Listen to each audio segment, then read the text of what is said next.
Somewhere between the realm of gods and the fragile world of men, there existed a figure so extraordinary that the ancient Greeks could not simply call him human. And yet, they could not quite call him divine. He was something rarer than either. He was Perseus. Take a moment and let the world around you slow. Imagine the Aegean Sea on a windless evening, the water like hammered bronze beneath a fading sun, the distant hills of Greece purple and still. It is in a world like this, ancient beyond reckoning, that the story of Perseus begins, not with a battle, not with a roar of thunder, but with something far more quietly astonishing. A golden light, falling through the darkness of a sealed bronze chamber, finding its way to a woman named Danae, and changing the course of the world forever. Perseus was the son of Zeus, the king of all gods, and of Danae, a mortal princess of Argos. His very existence was, from the first breath he drew, an act of defiance against fate. His grandfather, King Acrisius, had been told by an oracle, one of those terrible, irrefutable voices of the ancient world, that he would one day be killed by his own grandson. And so, with the cold logic of a frightened man, Acrisius did what frightened men have always done. He locked his daughter away. He built walls. He believed that stone and bronze and isolation could outmaneuver the will of the gods. They could not. Perseus was born anyway, and the world, in its quiet and unhurried way, began to arrange itself around him. Time, numbers Eid. What makes Perseus so enduring, so genuinely remarkable across thousands of years of storytelling, is not simply what he did, though what he did was extraordinary. It is who he was while doing it. In an age of mythology filled with heroes who were brutal, self-serving, and magnificently arrogant, Perseus stands apart. He was courageous without being reckless. He was powerful without being cruel. He accepted help with grace, offered it in return, and carried within him a quality that the Greeks treasured above almost all others: arete, excellence, lived out fully in every moment. He was, by every measure, the ancient world possessed, the ideal. And yet, his beginning was anything but ideal. Cast out to sea as an infant, his grandfather too cowardly to kill him outright, yet determined that the oracle's prophecy would never be fulfilled.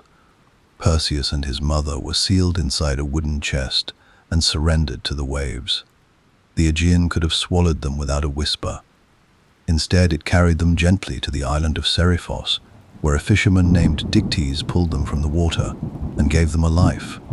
That moment, a chest on open water, a child inside it, the sea making a quiet decision, is perhaps the most telling image in all of Perseus's story. Even before he could walk, even before he could speak, the universe seemed unwilling to let him disappear. Something in the fabric of the ancient world held him up, called him forward. Perseus. He would grow, on that small island, into a young man of uncommon quality.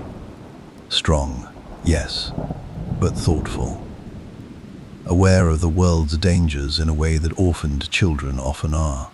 He had been told who his father was, and he carried that knowledge the way one carries something precious and slightly unbelievable, gently, without quite knowing what to do with it yet.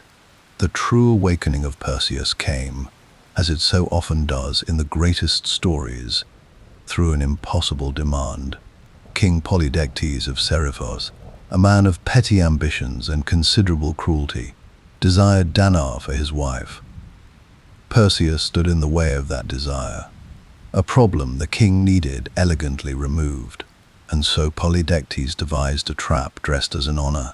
He demanded that Perseus bring him, as a gift, the head of Medusa.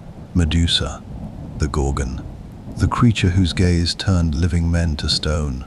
It was, by any reasonable measure, a death sentence. Perseus accepted. But In that single act of acceptance, that quiet, unblinking yes, the full shape of the hero becomes visible for the first time. Not the demigod, not the son of Zeus, simply a young man, standing at the edge of an impossible thing, choosing not to look away. What followed would take him to the ends of the known world, to the grey-robed Grey-Aya sisters who shared a single eye, to the garden where the Hesperides kept their golden gifts, to the sky-bound Titan Atlas, turning slowly under the weight of heaven, to the cliff face where a princess named Andromeda was chained above a restless sea, waiting for a monster, and at the center of all of it, waiting in her cavern of stone figures, surrounded by the silence of men who had looked too long, Medusa. This is the story of Perseus, a story of impossible odds, quiet courage, divine inheritance, and the long, unhurried unfolding of a destiny that could not be stopped. We have only just begun. There is a particular quality to the moment just before a great journey begins. A stillness, a held breath, the world pausing, almost imperceptibly, as if it too wants to mark the occasion, to say, here, this is where everything changes. Perseus would have felt that stillness as he left Seriphos behind, the island growing smaller at his back, the sea opening before him, vast and indifferent and ancient. He had no map. He had no army. He had no clear plan, in the way that young men rarely do when they have agreed to something magnificent and terrifying in equal measure. What he had was intention, resolve, and, though he could not yet fully appreciate the significance of this, the quiet, watchful interest of two of the most powerful beings on Mount Olympus. The gods, you see, had noticed him. They had been noticing him for some time. It is worth pausing here to consider what divine attention actually meant in the ancient Greek world. The gods of Olympus were not distant, abstract forces. They were present. They walked among mortals in disguise. They intervened in battles. They fell in love with humans, argued with each other over the fates of cities, and nursed grudges across centuries with the patient intensity that only immortal beings can manage. When a god turned their full attention toward a mortal, truly turned it, with purpose, the mortal's life transformed, not always comfortably, not always safely, but always completely. Two gods turned their attention to Perseus now, and in the mythology of ancient Greece, it would be difficult to choose two more formidable allies. The first was Athena, goddess of wisdom, strategy, and the kind of courage that thinks before it acts. Athena was not a goddess who gave her favor lightly. She was precise in her choosing, exacting in her standards, and deeply invested in the success of those she deemed worthy. That she chose Perseus tells us something important. She saw in him not merely strength, but intelligence. The capacity to use gifts wisely, the self-possession to not be destroyed by his own power. The second was Hermes, the messenger god, the divine guide of souls, the figure who moved between worlds with effortless grace and a faintly amused smile. Hermes was quicksilver where Athena was granite. He was the god of travelers, of thresholds, of the in-between places where the ordinary world gives way to something stranger and more dangerous. For a hero about to journey to the very edges of the known world, there was no better companion. Together, they came to Perseus, and they came bearing gifts. Athena gave him a shield, but not merely a shield in the way we might picture one, hammered bronze carried into battle. This shield was polished to a mirror finish so perfect, so flawlessly reflective, that it functioned as a window onto the world without requiring one to look at the world directly. It was a gift built on an insight that the greatest dangers cannot always be faced head-on, that sometimes wisdom is the ability to see a thing clearly while keeping it at a safe remove, to understand your enemy without surrendering yourself to it. It was, in every sense, the gift of perspective. Hermes gave him a sword, though in some tellings it is described more precisely as a curved blade, a harp, made of adamantine, the same indestructible material from which legends say the very chains of titans were forged. A blade that could cut through anything, that would not shatter, that would not fail in the moment it was needed most. But the gods did not stop there. Perseus would also need, they told him, 3 additional items that no Olympian could simply conjure and hand to him, because these particular objects were held in trust by another group entirely, the Hesperides, the daughters of the evening, the nymphs who tended a garden somewhere in the mythic west, at the place where the world grew dim and soft and full of golden light. Winged sandals to carry him through the air, a special satchel, the kibisis, large enough and strong enough to contain the severed head of a gorgon without allowing its petrifying gaze to harm its bearer, and the helm of darkness, the cap of Hades himself, which rendered its wearer completely invisible to mortal and immortal eye alike. 3 objects of extraordinary power held at the edge of the world. Before Perseus could reach the Hesperides, however, he needed something else. Something more immediate and considerably less comfortable to obtain. He needed directions. Here is where the story slows and deepens and becomes something stranger and more wonderfully strange than a simple adventure tale. Somewhere in the cold grey northwest of the ancient world, in a place beyond the reach of ordinary geography, where the land grew thin and the light always seemed to come from the wrong angle, there lived 3 sisters known as the Grey. Their name meant simply the Grey Ones, and grey they were utterly and completely, having been born with grey hair and grey skin and the weathered, ageless appearance of something very old that had never been young. They were the sisters of the Gorgons themselves, which is to say they were kin to Medusa, tied to that dark lineage by blood, if not by curse. What made the Grey remarkable, and what made them Perseus's necessary first destination, was their peculiar arrangement with the concept of sight. Between the 3 of them, they shared a single eye.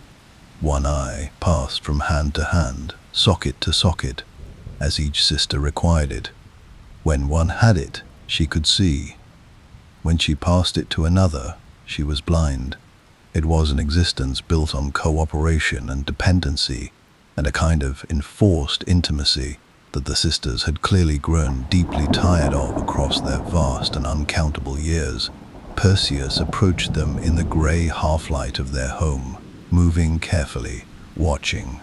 He was patient in the way that good hunters are patient, not because they enjoy waiting, but because they understand that the timing of a thing matters as much as the thing itself.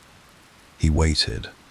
He watched the eye pass from one gnarled hand to another, and then, in the precise moment between one sister releasing it and another receiving it, in that fraction of a heartbeat when none of them possessed sight, he reached in and took it. The reaction was immediate. 3 ancient voices rising in outrage, 3 sets of hands grasping at empty air. Perseus did not taunt them. He did not gloat. This is, again, one of the small but telling details that separates him from so many of his mythological contemporaries. He simply told them, plainly and without malice, what he needed: the location of the Hesperides, the nymphs who held the objects he sought. Give him the directions, he said, and he would return the eye. They gave him the directions. He returned the eye. And then he went west, toward the last light at the edge of everything. Coal. The Garden of the Hesperides is one of those places in Greek mythology that the imagination cannot help but linger over. It was described as a place of impossible beauty, a garden of golden apple trees, tended by nymphs who sang softly and moved through perpetual twilight. Some traditions placed it at the foot of Mount Atlas, where the great Titan stood beneath his eternal burden. Others placed it further still, beyond even that, at the point where the ocean circled back on itself, and the sky came down to meet the water. Wherever it was, exactly, It existed at the edge of the human world. It was the last, warm and beautiful thing before the journey became something no mortal had any business making. Perseus arrived there, and the Hesperides receive him with a generosity that feels almost dreamlike in its simplicity. They give him what he needs without conditions or riddles or demands. The winged sandals, the kibisis, the helm of darkness. They place these things in his hands with the quiet ease of people who have been expecting him, who understood, perhaps, that he was always going to come here, that this moment was already woven into the fabric of the world before he was ever born. He puts on the sandals and rises into the air. Pause for a moment and consider what it must have felt like. Not the metaphor of it, the physical reality of it, the earth dropping away beneath his feet, the wind pressing against him from all directions at once, the sea, from this height, becoming a vast and wrinkled thing, like the skin of something enormous and sleeping, the world, suddenly, made comprehensible by distance, in a way it never is from the ground. He was above it all. He was between earth and heaven, which is, of course, precisely where a demigod belongs. With the helm of Hades pulled over his head, he was invisible. No eye, mortal or divine, could find him. He was the wind itself, effectively, a presence without a form. He moved across the sky like a thought, purposeful, direct, and completely undetected. He was heading for the land of the Hyperboreans, and then beyond even that, to the terrible western coast where Medusa and her sisters made their home, a place, the myths are careful to tell us, surrounded by the stone figures of men who had walked too close, who had looked, who had, in their final moment of misplaced confidence, believed that their courage was sufficient armor against something that courage alone simply cannot touch. Perseus would not make that mistake. He had the shield, he had the blade, he had the gifts of gods, and the wisdom of Athena whispering at the back of his thoughts like a compass needle finding north. But he was still, underneath all of it, a young man, flying through a sky that no human was meant to cross, moving toward a creature that had ended every previous attempt at confrontation in the same silent, petrified way. The world grew darker beneath him as he flew west. The light changed. The colors of the sea shifted from bright Aegean blue into something deeper and older and less certain. The known world was falling behind him now. He was passing through the threshold where geography ends and myth begins. And somewhere out there, in that gray and ancient dark, Medusa was sleeping. She did not know he was coming. She did not know that the world had already decided how this would end. Perseus descended. There are places in the ancient world that the myths treat differently from all others, not with grandeur, not with the sweeping theatrical energy that surrounds battles and divine proclamations, and the great transformative moments of heroic legend. No, these places are treated with something quieter, something that sits closer to reverence, closer even to a kind of solemn hush, the way people lower their voices in very old buildings without quite knowing why. The lair of the Gorgons was one such place. Perseus would have known it before he saw it. There is something in the oldest tellings of this myth, something in the texture of the language the ancient poets chose, that suggests the place announced itself through the atmosphere alone, the air thickening slightly, the temperature dropping in that particular way that has nothing to do with wind or season, and everything to do with proximity to something that does not belong to the ordinary world. The silence taking on a quality, a density, that silence in safe places never has. And then there were the statues. Past, they stood at irregular intervals across the rocky ground approaching the cavern. Men, mostly, some in postures of advance, arms raised, weapons extended, caught in the final forward motion of an approach that had ended the instant their eyes met something they were not made to survive. Others in postures of surprise, of retreat, one or two in attitudes that were almost peaceful, which is perhaps the most unsettling detail of all, suggesting that there are those who, in their last moment, felt not terror but a sudden, overwhelming stillness, a giving up of resistance that the stone preserved forever. They were not sculptures. They had been men. They were warnings that no one had ever been positioned to receive, because to see them required already being too close. Perseus did not look at them for long. He had not come here to be reminded of what failure looked like. He had come to do something that had not yet been done, and the distinction between the two attitudes, the looking back at past failure versus the looking forward into present action, is one of the most important distances in the geography of courage. He descended carefully, invisible beneath Hades' helm, the winged sandals folding their movement into something barely above a drift. He moved like smoke, like the memory of wind. He was listening. It is worth taking a moment here, a long, unhurried moment, to understand what Medusa actually was, because the popular imagination, across centuries and cultures, has often reduced her to a simple monster, a creature of pure danger, defined entirely by the lethal quality of her gaze, existing in the story only as an obstacle to be overcome. This reading is understandable. It is also, by the standards of the ancient world, significantly incomplete. Medusa was one of three Gorgon sisters, herself, Stheno, and Euryale. Of the three, only Medusa was mortal. Her sisters were immortal, beyond the reach of any weapon, destined to exist until the world itself ended. This detail is not incidental.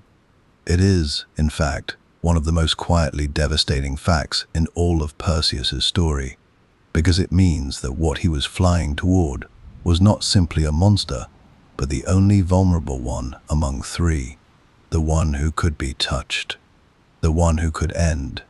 And Medusa had not always been what she was. The older traditions, the ones that predate the more sanitized retellings, describe a different history, a history in which Medusa was once beautiful, a priestess of Athena, some accounts say, devoted to the goddess's temple, bound by the sacred obligations of that service. What happened to her in Poseidon's presence, within the sacred precinct of Athena's own temple, is described in terms that the ancient world did not soften, and that we need not dwell on in detail here, except to say that the violation was real and devastating, and that the story of how she became the Gorgon is, at its root, a story of transformation born from trauma, of a woman who was wronged and then made monstrous as a consequence, not as justice. Athena's punishment of Medusa, in this reading, is one of the more uncomfortable moments in Greek mythology.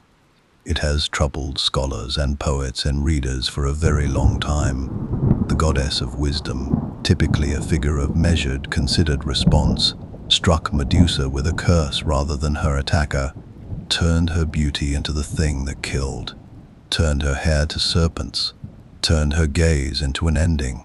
Why? The ancient world offered several explanations. Some pointed to divine politics too complex for easy summary. Others suggested that Athena's power had limits, that Poseidon, as an Olympian, was beyond her reach in a way that Medusa was not. Still others argued that the transformation was not purely punishment at all, but something stranger, a kind of dark protection, that by making Medusa terrible, Athena ensured that no one would ever approach her again with impunity. Whether that reading satisfies, whether it should, is a question each listener must sit with for themselves. What matters for the story of Perseus is this: Medusa was there, in her cavern, sleeping, in that fitful and unsettled way that creatures of great power sometimes sleep, as though even their unconsciousness is alert to the world around them, and Perseus was approaching in the last quiet before the irreversible. He raised the shield. This is the moment that artists across 2,500 years have returned to again and again, and it is not difficult to understand why. The image is so precisely right, so geometrically perfect, as a symbol. A young man holding a mirror to the darkness, navigating the most dangerous threshold of his life by refusing to look at it directly, using reflection instead of confrontation, understanding that some things can only be approached sideways, seen in the corner of the eye, understood obliquely, dealt with through indirection rather than the false bravery of the direct gaze. In the polished bronze of the shield, Medusa's form appeared, inverted, slightly distorted, and yet wholly, unmistakably present. Perseus watched the reflection. He adjusted his angle. He descended with a precision that must have been agonizing in its slowness.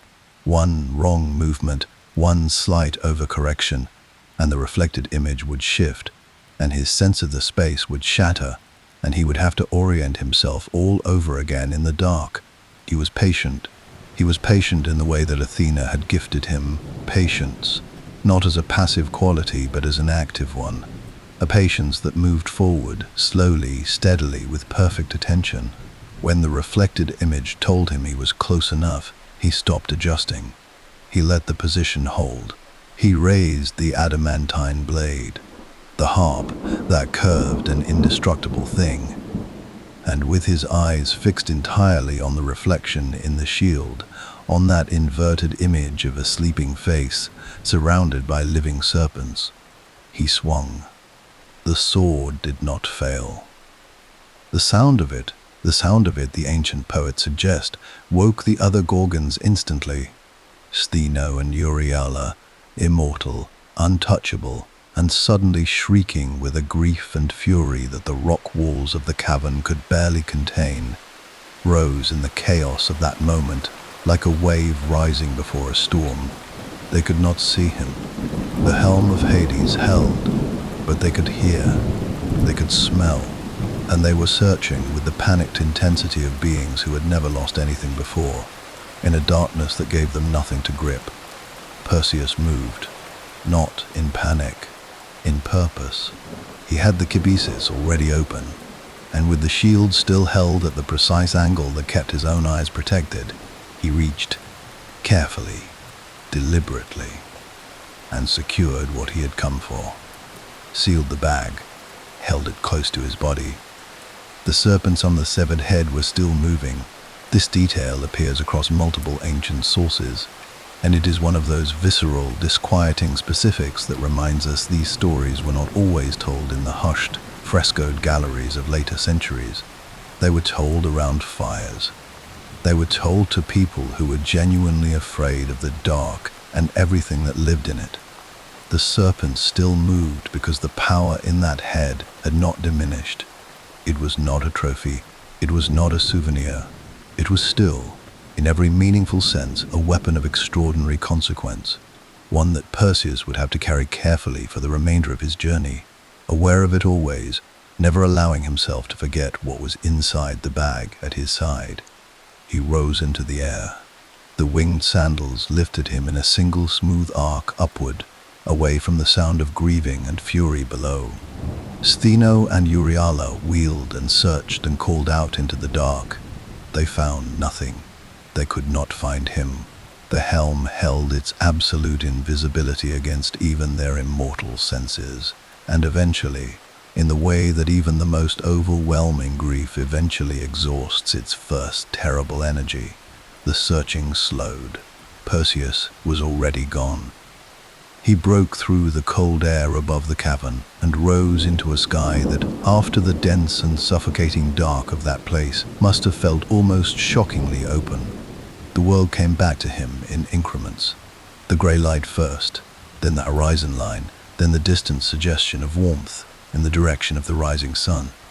He flew east. But the story, as the greatest stories always do, had more to give. Because in the moment of Medusa's death, two things had entered the world that had not existed in it before. From the blood of the Gorgon, where it fell upon the sea, and the sea foam and the salt water of that ancient western coast, two figures emerged.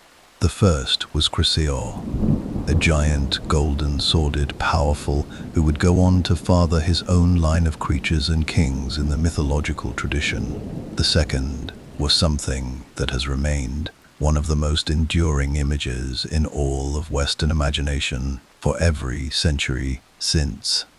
A winged horse, white as sea foam, born from violence and blood and loss, and yet somehow, against every reasonable expectation, perfect, luminous, alive with a kind of energy that seemed to belong to an entirely different category of existence from the dark cavern in which it had just entered the world. Pegasus. The horse rose from the sea, spread those extraordinary wings, and was gone into the sky before anyone could fully register what had just happened. It would weave in and out of Greek mythology at intervals after this, carrying the hero Bellerophon, striking Mount Helicon with its hoof, and causing the spring of the Muses to flow, eventually being taken up into the heavens as a constellation where it burns still, on clear nights, in the northern sky. Perseus watched it go. Or perhaps he didn't. Perhaps he was already moving, already oriented east, already carrying the weight of what he had done, and what he still needed to do. The myths do not linger on this particular moment, and perhaps that is right. Grief belongs to those who stay. Perseus was leaving. He carried the head of Medusa in its sealed satchel. He carried the gifts of gods. He carried the weight of a deed that no mortal, and few immortals, had ever managed. He was invisible to all eyes as he flew, a moving silence in a vast sky, heading back toward a world that did not yet know he was coming. Below him, the sea stretched in every direction, patient, vast, holding its own deep and unhurried secrets in the way it always has. And then, somewhere beneath him, carried on a current of wind that shifted his course almost without his noticing. Perseus saw something that changed everything, a figure on a cliff, a chain, and the grey, enormous shape of something rising in the water below. There is a particular cruelty that the ancient world understood with uncomfortable clarity, a cruelty that did not require malice to function. It required only hierarchy, only the simple, devastating mathematics of power, that those with less of it absorb the consequences of decisions made by those with more, that the innocent, when positioned close enough to the guilty, become interchangeable with them in the eyes of consequence. Andromeda had done nothing wrong. This is the first thing to understand about her, and it is not a minor detail. It is the entire emotional foundation of what Perseus was about to witness from his position in the sky above the Ethiopian coast. Andromeda had not boasted. She had not offended the gods. She had not made any of the proud, reckless claims that the Greek myths so often punish with terrible precision. She had simply been born to parents who had, and in particular, to a mother who had, with the spectacular self-destructive confidence of someone who does not quite believe the gods are listening. Her mother was Cassiopeia, queen of Ethiopia, wife of King Cepheus, and Cassiopeia had, in a moment of pride that the ancient world would have immediately recognized as dangerous, declared herself more beautiful than the Nereids, the sea nymphs, the daughters of the sea god Nereus, beings of such extraordinary loveliness that even the Olympians paused to acknowledge them. To claim superiority over the Nereids was not merely vanity. It was a provocation aimed directly at Poseidon himself, who loved the sea nymphs with the fierce territorial devotion of a god who regards the ocean and everything in it as an extension of himself. Poseidon's response was not subtle. He sent Cetus, prescripting. The sea monster of Greek mythology is a creature that resists simple description, because the ancient sources are not entirely consistent in their particulars, and because the imagination of 2,500 years of artists, poets, and storytellers has layered so much interpretation over the original that the creature beneath is partly obscured. What emerges from the oldest accounts is something vast, something that belonged to the deep ocean in the way that the deep ocean belongs to itself. without apology, without negotiation, without any interest whatsoever in the concerns of the creatures living on the thin strip of land at its edge. Cetus rose from the sea along the Ethiopian coast and began doing what sea monsters in the ancient world invariably did, destroying things. Fishing boats, villages near the water's edge, livestock, crops, the ordinary fabric of coastal life reduced to wreckage at irregular and unpredictable intervals. The kingdom of Cepheus, which had presumably been a place of some modest prosperity before this began, was watching itself come apart, one catastrophe at a time. The king consulted an oracle, as desperate kings always did, as the ancient world always demanded of those who had run out of other options, and the oracle, with the particular merciless precision of divine instruction, delivered its answer without softening it even slightly. The monster would not stop until it was given. Andromeda, the princess, their daughter, their child, who had done nothing at all, was to be chained to a sea cliff and left there as an offering, a sacrifice dressed up in the language of necessity, a kingdom's survival purchase with an innocent life, because a queen's careless words had made it necessary, and the debt, apparently, had to be paid by someone. And so she was there, on the cliff, when Perseus saw her from the sky. Let us sit with this image for a moment before we move through it, because it deserves the pause. She was chained.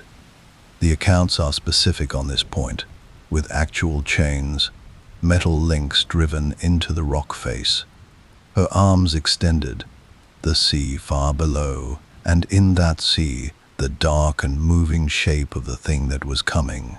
She knew it was coming. She had been told. She had been brought to that cliff by her own parents, people who loved her and were destroying her anyway, because the alternative was watching everything else they had built together vanish beneath the waves. There is no version of this that is not a tragedy in its foundations. Even the rescue, which is coming, which Perseus is already preparing for, cannot fully undo the fact of it, cannot undo the knowledge that she had been left there, that the calculation had been made and she had been on the losing side of it. Perseus, descending from the sky in his invisibility, saw all of this. And then he made a choice, not the choice to help. That was immediate, instinctive, never really in question. The choice that mattered was a different one. He removed the helm of Hades. He became visible. He landed on the cliff beside Andromeda, and he spoke to her first, before he did anything else, before he looked at the water, before he assessed the monster, before he formed any plan at all. He asked her who she was. It is such a small thing, such an ordinary human thing, and yet in the context of what was happening, the monster in the water, the chains, the absolute extremity of the situation, it is not small at all. It is everything. It is the precise action of a person who understands, at a level deeper than strategy, that the human being in front of him is not a problem to be solved, but a person to be seen, to be addressed, to be treated, even in this impossible moment, as someone whose story and identity matter. She told him her name. She told him what had happened. And then Perseus looked at the sea. Tar. The battle with Cetus has been rendered in every medium the human imagination has available to it across 2.5 millennia, painted on Greek pottery, carved in marble, captured in Renaissance oils, reimagined in film. It lives in the collective imagination of Western culture, with a vividness that suggests something more than mere story, some resonance that strikes a deeper note than adventure, some quality that keeps calling artists and audiences back to the same cliff, the same sea, the same dark shape rising from the water. What actually happened in the oldest tellings is both simpler and more extraordinary than most of the later retellings suggest. Perseus, armed with the adamantine blade and carrying the kibisis at his side, went to meet the monster in the air above the water.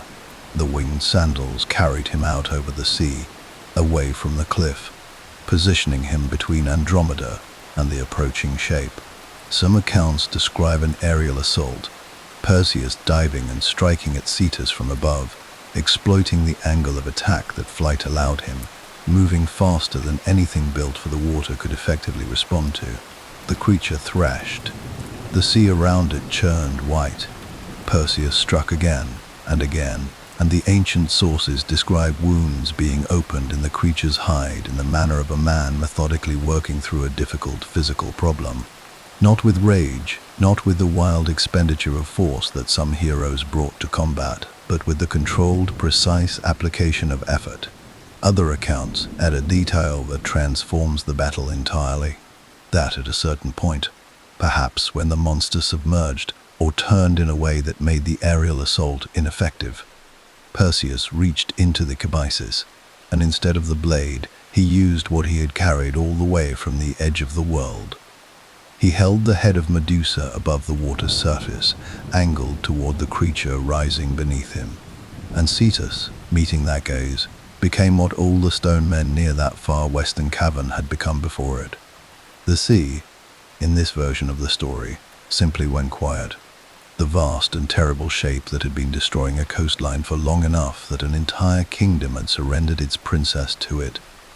That shape stilled, hardened, sank, and the water around it, freed from its churning, gradually smooths back to its ordinary surface, as though the creature had never been there at all. Silence returned to the Ethiopian coast. Perseus went back to the cliff. He broke Andromeda's chains with the blade, and they stood together for a moment in the aftermath of what had just happened. The world, very quiet around them, the sea gentle below. Cepheus and Queen Cassiopeia were waiting when Perseus and Andromeda returned from the cliff. The king's gratitude was enormous, genuine, and immediately complicated by the practical question that gratitude of this particular kind always generates. What does the rescuer want in return? Perseus's answer was Andromeda. Not as property, not as prize, in the reductive sense that later centuries sometimes read these exchanges. The ancient Greek framing is more nuanced than that, and the emotional texture of the accounts suggests something genuine taking shape between them on that cliff, a recognition of each other that went beyond the dramatic circumstances. Perseus had looked at her as a person first. She had looked back at him, this impossible figure dropping from the sky in the moment of her absolute extremity, and seen something she could trust. Whether we call that love or the foundation of love or simply the beginning of something that would have to be carefully built in quieter circumstances, the connection was real. Cepheus agreed. He gave his blessing. He gave his word, which is the one currency in the ancient world that carried its own inherent risk, because words given under the pressure of gratitude sometimes find themselves contested once the pressure eases. The wedding was arranged, and then, at the wedding feast, at what should have been the most uncomplicated celebration imaginable, a door opened, and a crowd of armed men walked through it, and everything became complicated again. His name was Phineus. He was Cepheus's own brother, and he had, before the sea monster had changed the political landscape of Ethiopia so completely, been promised Andromeda as his betrothed. He arrived at the wedding feast with what he clearly felt was a legitimate grievance, and what he had chosen to express with approximately 200 armed men. The argument Phineus made, shouting it across a wedding feast that had gone very suddenly still, was not entirely without its own internal logic by the standards of the ancient world. She had been promised to him. The fact that she had subsequently been chained to a cliff as a sacrifice to a sea monster, and then rescued by a flying demigod from another country was, in his view, a complication rather than a resolution. The prior claim stood. The wedding should not be happening. Cepheus, to his limited credit, pointed out that Phineus had not exactly rushed to the cliff himself, that the offer of Andromeda as sacrifice had been made, and Phineus had not objected then. had not appeared, sword drawn, to prevent it, or to offer himself as an alternative. The time to assert a claim, Cepheus argued with the careful logic of a man trying very hard to stay out of the middle of something, had been before the chains were driven into the rock face, not after someone else had removed them. Phineas was not in a listening frame of mind. The fighting began. What followed was, by the reckoning of the ancient sources, a significant and rather one-sided battle. Perseus fought with the capability of a man trained by divine gifts and tested by the most dangerous errand in the known world. But 200 opponents is 200 opponents, and even demigods operate within the physics of possibility. He was outnumbered badly in a confined space at a feast, without any of the open sky that his winged sandals and aerial advantage had afforded him at the cliff. For a time, he fought with the blade, and the accounts are specific that he fought well, that men fell, that the hall was chaotic, that Phineas's numerical advantage was being whittled down by the sheer quality of Perseus's skill and training. But the numbers were relentless, and eventually Perseus read the room with the same sideways clarity he had used in Medusa's cavern. He called out a warning to those in the hall who were on his side, who were innocent of Phineas's aggression, present only as wedding guests, caught in something they had not chosen and wanted no part of. He told them to look away, to shield their eyes, to turn their faces to the wall and hold that position until he told them it was safe. And then he reached into the cabysis. Phineas and his men met the gaze of Medusa's severed head. The hall went very quiet. When those who had shielded their eyes turned back, there were new statues in the room, stone figures in the attitudes of men who had been advancing, weapons raised, absolutely certain of their advantage, in the last instant before everything stopped. Phineas himself was among them, preserved in an expression that the ancient accounts describe as fear, meeting the first real understanding that he had miscalculated. Perseus sealed the bag again. The wedding resumed. Not immediately, not without the particular, slightly disoriented process of people who have just watched something extraordinary happen in a space that was supposed to be for celebration. But eventually, yes, the music returned. The wine was poured again. The feast continued into the evening, and Andromeda and Perseus sat together at its center, and the stone figures around the edges of the room stood in their permanent attitudes of interrupted menace, silent witnesses to what happened when the wrong claim was pressed against the wrong man. Outside, the Ethiopian coast lay still and quiet for the first time in a very long time. The sea moved in its ordinary, unhurried way, patient and vast, and entirely without memory of the thing it had once carried. Perseus was not yet home, but for one evening at least, everything was calm. Every great journey has two halves. The going out, which is the half the stories tend to dwell on, the quests, the monsters, the impossible deeds accomplished against every reasonable expectation, and the coming back, which is quieter and stranger, and in many ways more demanding than anything that happened on the road away from home. The return is where the hero has to figure out who they are now. Perseus flew east with Andromeda beside him, carried on the winged sandals across a sky that had become, over the course of his journey, something like a second home to him.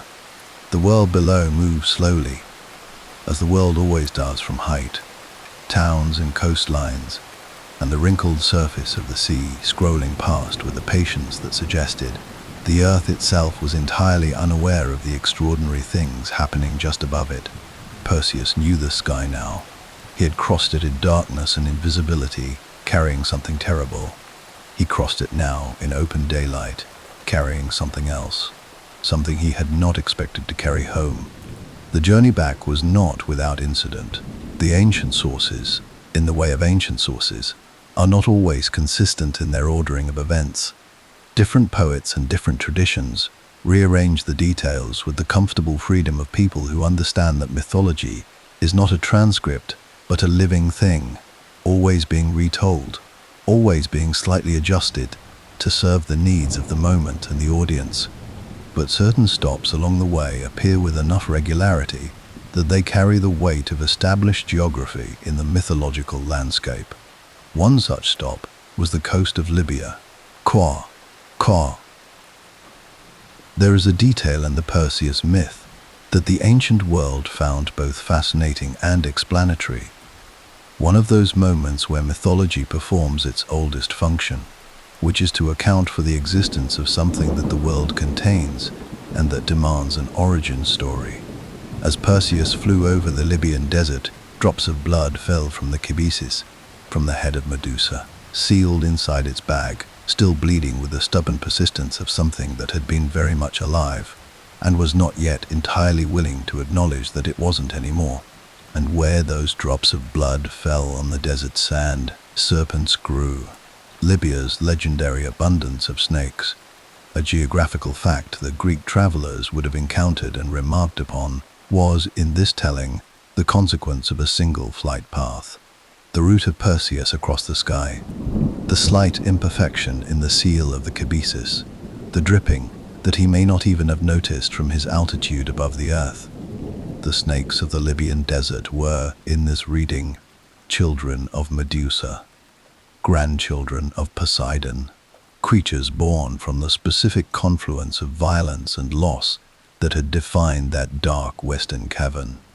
It is the kind of detail that feels small and is not small at all. It is the ancient world insisting, as it always did, that nothing happens in isolation, that the consequences of a significant act do not stay contained to the moment of the act itself. They leak, they fall, they take root in the ground below and grow into things that outlast everyone involved in the original event by centuries, by millennia, by the entire remainder of the world. Perseus flew on. He made one other stop of consequence before Seriphos. The accounts vary on the precise nature of this encounter, but the most resonant version brings him to Atlas, the Titan, the enormous, primordial figure who stood at the western edge of the world and held the sky on his shoulders. His punishment for having sided against the Olympians in the great war between the Titans and the gods. A war so ancient that even the oldest Greek poets treated it as something that happened before the world had fully finished arranging itself. Atlas stood in his place. He had been standing there for longer than Perseus had words for. He held the weight of heaven with the patient, ground-down endurance of something that is forgotten. It was ever capable of rest. Some versions of the mythology place Perseus's encounter with Atlas on the outward journey, others on the return, but the exchange, wherever it falls, is one of the most quietly significant in the entire story. Atlas, enormous, immovable, ancient, beyond imagining, refused Perseus hospitality. He had been warned, by an oracle of his own, that a son of Zeus would one day come and steal from his garden. He turned the hero away with the defensive hostility of a being who has been waiting for a threat long enough that he sees it in everything approaching. Perseus, who had spent his entire journey being given gifts, being helped, being extended hospitality by nymphs and gods and foreign kings, encountered for perhaps the first time someone who simply said, "No, go away. You are not welcome here." His response is one of the moments in his story that sits less comfortably in the imagination. He reached into the kibisis. He held the head of Medusa toward Atlas, and the Titan, who had held the sky on his shoulders through every storm and season of the world since the age before memory, became a mountain. Mount Atlas, the range that runs across northwestern Africa, that the ancient Greeks could see from certain vantage points across the Mediterranean, that rises from the earth with the specific solidity of something that was once alive and is no longer. In the geography of mythology, it was him. All of it, every ridge and peak and valley, the compressed enormity of a Titan, frozen in stone, still holding the sky from habit even after consciousness had left him. Perseus did not linger. He flew east, and the mountains stood behind him in the early light, enormous and still, as it stands today. Seriphos appeared on the horizon after a journey of days or weeks or some mythological duration that the ancient poets measured in events rather than time. The island that had been his home, the beach where Dictys, the fisherman, had pulled a wooden chest from the water, the landscape of his childhood, his smallness, his before. It looked the same, islands, in the experience of travelers returning to them, almost always do. The landscape holds its shape with an indifference to the drama of the person approaching it that can feel, depending on the emotional state of the approaching person, either deeply comforting or vaguely insulting. The island did not know what Perseus had done. It had continued being itself the entire time he was away. The same rocks, the same fishing boats, the same rhythms of tide and season. And it would continue being itself regardless of what happened next. What happened next began the moment Perseus understood the situation he was returning to. Polydectes had not, during Perseus's absence, become a better man. He had not moderated his desire for Danae, or reconsidered the moral dimensions of using a young man's love for his mother as leverage to send him to his death. He had proceeded, with the calm confidence of someone who expects their problems to solve themselves, in the direction of getting what he wanted. Danae had resisted. The details of that resistance, how she had managed it, how long it had held, what support she had or had not received from Dictys and others on the island, are sketched differently across different traditions. What is consistent is that by the time Perseus returned, his mother was not safe. The confrontation between Perseus and Polydectes is not a long scene in the ancient sources. It does not need to be. It has the clean, compressed satisfaction of a narrative that has been building toward exactly this point, and when it arrives, everything that needs to happen happens quickly. Perseus walked in. Perseus told the king he had completed the task. Perseus produced proof. Polydectes, faced with the young man he had tried to dispose of, standing in his own hall, alive and unbowed and carrying the one object he had sent him to die for. Polydectes did not respond with grace. He did not acknowledge what Perseus had accomplished. He did not extend the kind of recognition that even an enemy can sometimes offer a worthy opponent, because Polydectes was not that kind of man. He was the kind of man who mistakes cruelty for strength and the absence of consequence for permission. He had never genuinely believed anyone would call him to account for anything. Perseus gave him one moment. Some accounts suggest a final exchange of words. The king dismissive, disbelieving, contemptuous to the last. Others move directly to the outcome. In either reading, the result is the same. Perseus reached into the cabesus. He told those in the hall who were innocent, servants, bystanders, anyone who had not been party to the persecution of his mother, to turn away, to shield their eyes. And then Polydectes looked at what Perseus held. The hall of the king of Seriphos acquired new statuary that day. Stone figures in the attitudes of men caught in the exact moment of recognizing that they had miscalculated at the very deepest level. The king himself, frozen in whatever expression he wore in that final instant. Surprise, perhaps, or the particular fury of a person discovering too late that the object of their contempt was never what they thought it was. Dictys, the fisherman who had pulled Perseus and Danae from the sea 20-odd years before, who had offered them shelter and kindness and a life on an island that had not been their own, was made king of Seriphos.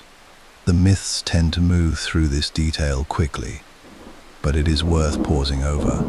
Perseus, in the position to give power to anyone, gave it to the person who had given him nothing strategic and everything human, who had helped because a man and a child were in a box in the sea, and the only question was whether to pull the box out.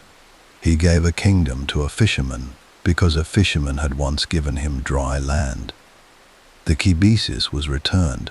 The helm of Hades was given back to Hermes, who received it with the slightly amused, entirely unsurprised expression of a god who had always known how the story would go.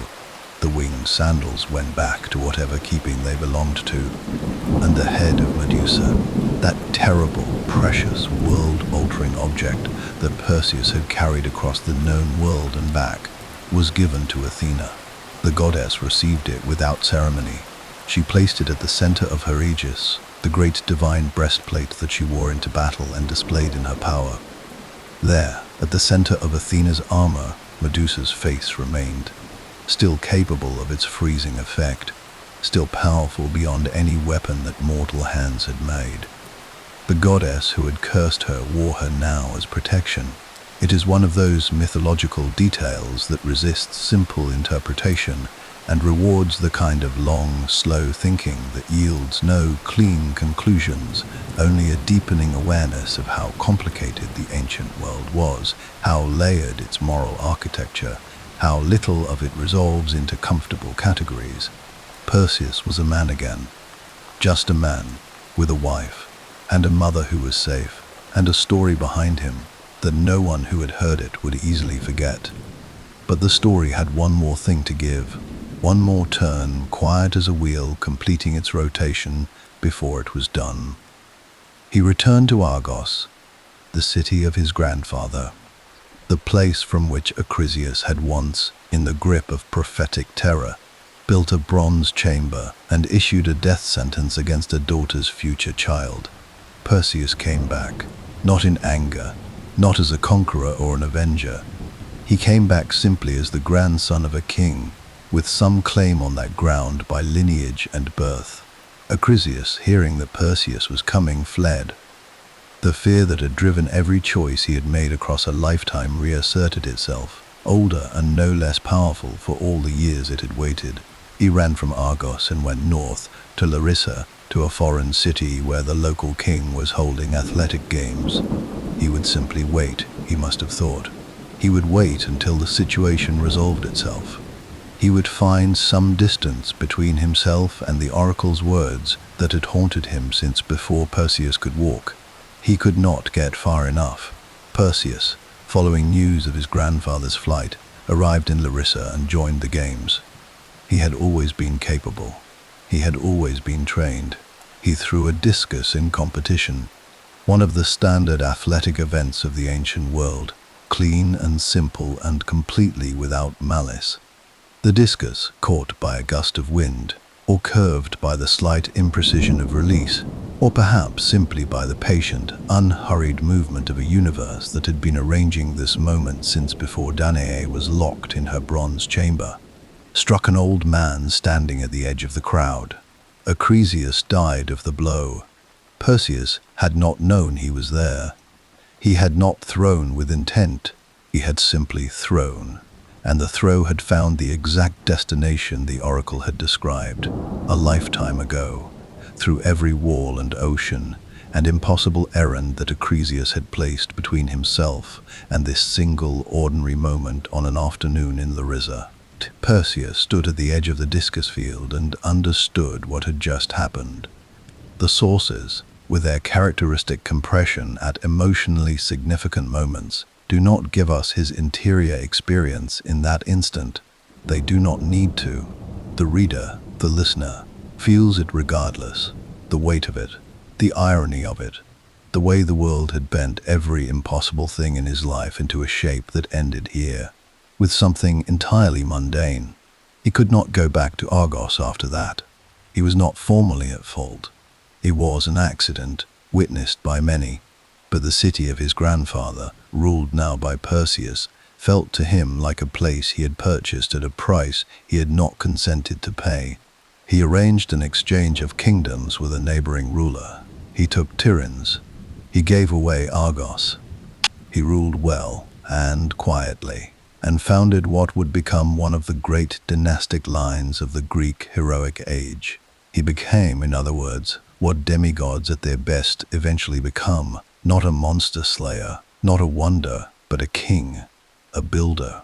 A man who understood that the most significant thing a life of extraordinary capability can do, once the impossible has been achieved, is turn toward the ordinary and care for it.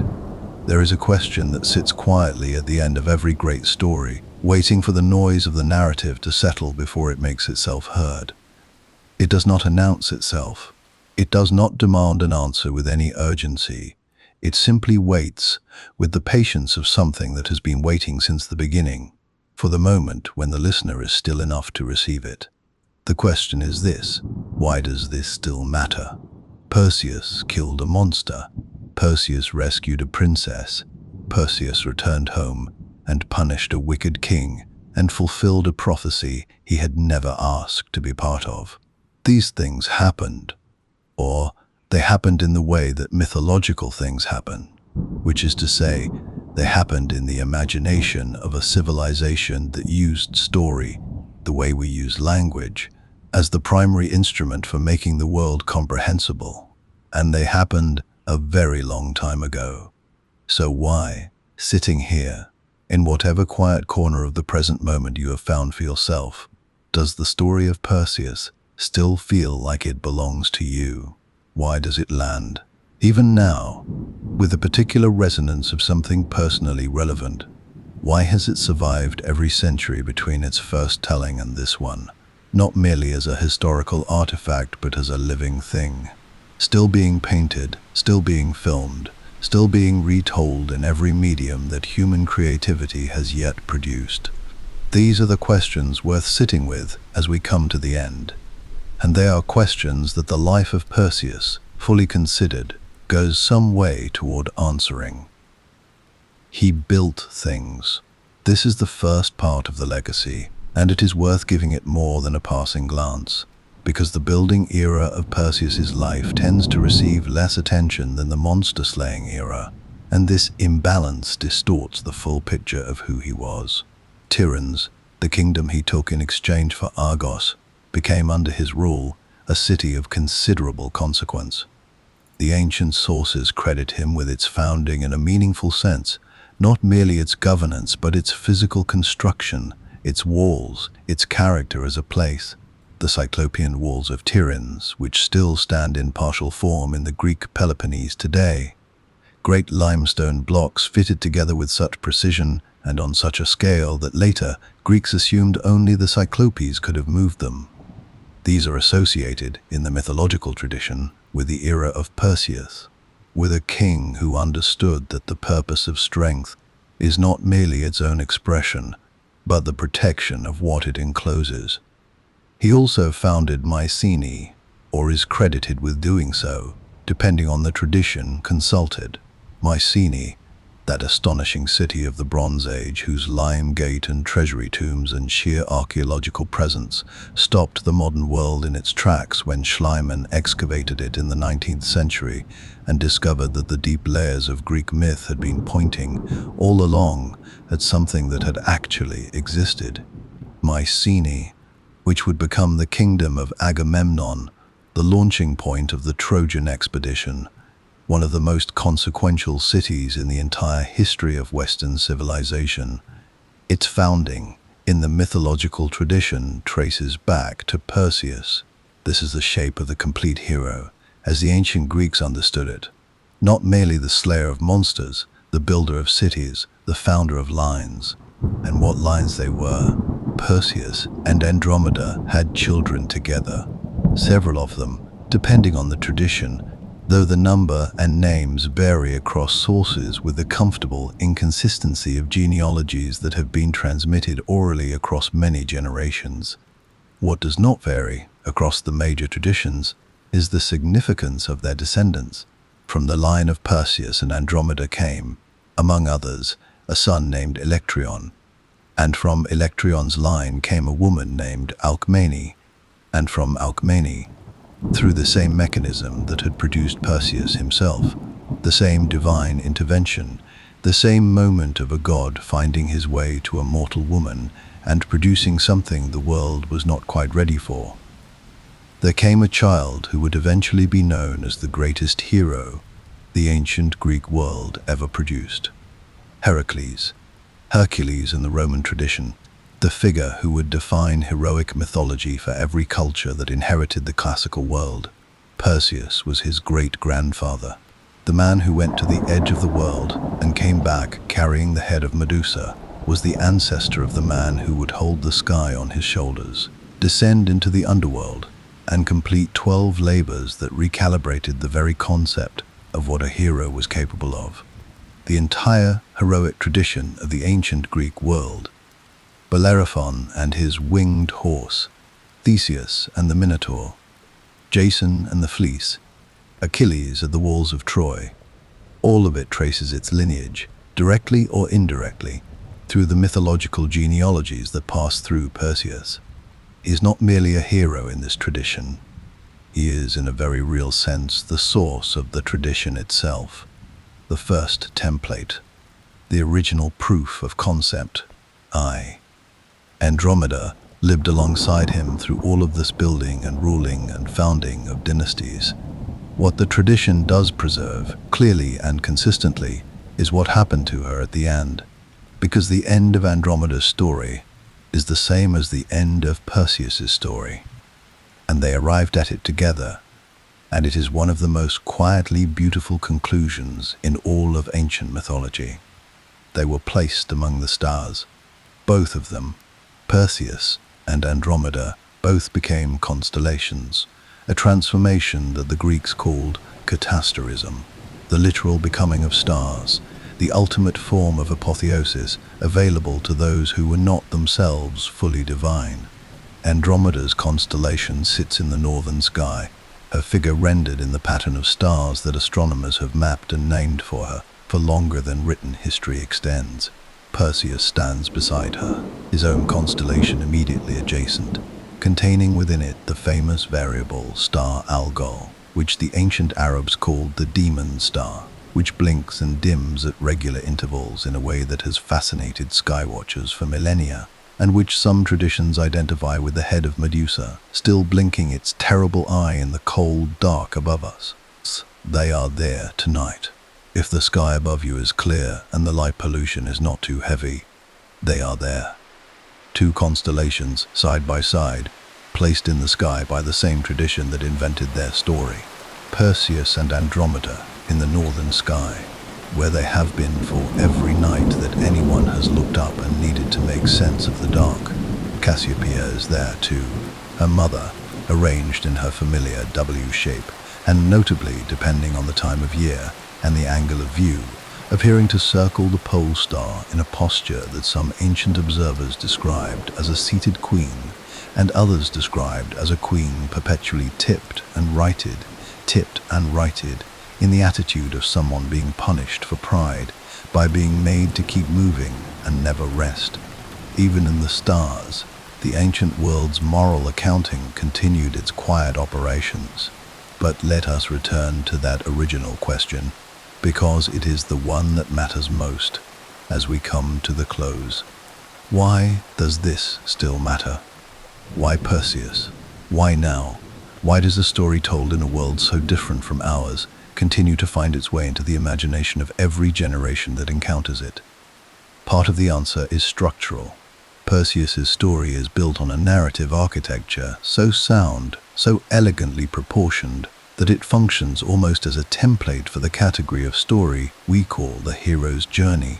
The outward going, the impossible challenge, the gathering of allies and gifts, the central confrontation, the return transformed. This structure recurs throughout human storytelling not because later writers copied it from the Perseus myth specifically, but because it maps onto something real in human experience. The shape of becoming. The arc of anyone who has ever left a familiar situation, confronted something they were not sure they could handle, and come back different. We recognize it because we live it, not at the scale of demigods, not with winged sandals and the gifts of Olympus, but in the smaller, equally real versions of those same movements that every human life contains. The leaving of the known, the impossible errand dressed up as an opportunity, the moment in the dark cave of some difficult thing when you raise your shield and look at the reflection rather than the thing itself, because looking directly would undo you. The mirror and the monster, that image alone. Perseus approaching Medusa with his shield held as a reflective surface, navigating the most dangerous moment of his life through indirection, through the sideways approach, through the refusal to engage with a lethal thing on its own terms. That image alone has generated more commentary, more psychological interpretation, more artistic response than most entire mythologies manage. It is the image of a mind choosing wisdom over bravado, of courage that thinks, of the understanding that some dangers are best approached not by confronting them directly, but by learning to see them clearly from a safe angle. This is not a small insight. Across 2,500 years, every generation has found in it something specific to their own situation. Every century has seen its own version of Medusa, its own particular paralyzing thing, the looking at which turns people to stone, and has reached, sometimes consciously and sometimes not, for the same tool that Perseus used: the reflective surface, the indirect gaze, the approach that acknowledges the danger without surrendering to it.